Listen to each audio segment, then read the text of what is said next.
Une vive tension a régné ce matin dans la zone de Portail-Léogane. À l'origine, des chauffeurs qui réclamaient la libération d'un collègue kidnappé hier soir. Pendant un long moment, la circulation était pratiquement bloquée en raison de la présence sur la chaussée de barricades de pneus enflammés.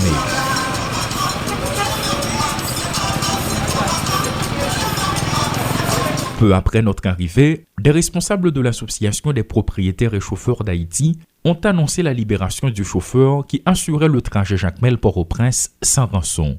Une bonne nouvelle, mais cela n'a pas empêché la PCH de lancer un mot d'ordre. Je profite d'annoncer à la population qu'à partir de l'après-midi même, parce que ça fait nous pas dire, demain, à partir de l'après-midi, c'est évacuer les chauffeurs qui sont en position pour entrer dans la caillou.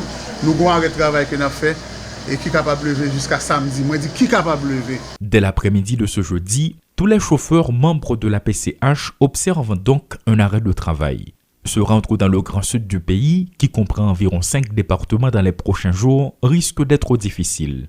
Une décision bien mûrie, apparemment. Il a touché au parti dans la zone métropolitaine parce qu'il y compris machine de Pétionville, machine d'Elma, machine Clessine, pas capable de rentrer pour aller au Gane demain parce que l'activité va camper, l'autre déjà passé pour transport camper demain en signe de protestation. Certains actes criminels dont les chauffeurs sont les principales cibles ont été rendus publics, mais beaucoup passent inaperçus.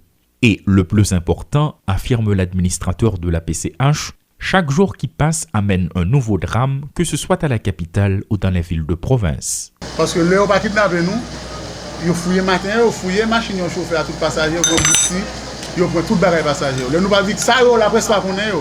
Parce que les gens ne pas venir dans la radio, la presse pas connaît. Nous victimes chaque jour de sécurité, à côté de nous, machines, ils fouillent, ils prennent tout ça passager. Mais kidnapping dans lui-même, bon, finalement, nous ne pouvons pas kidnapper encore. Demain, pas bien travail pour aller au Gane. Et disons, transport à camper pour jusqu'à samedi.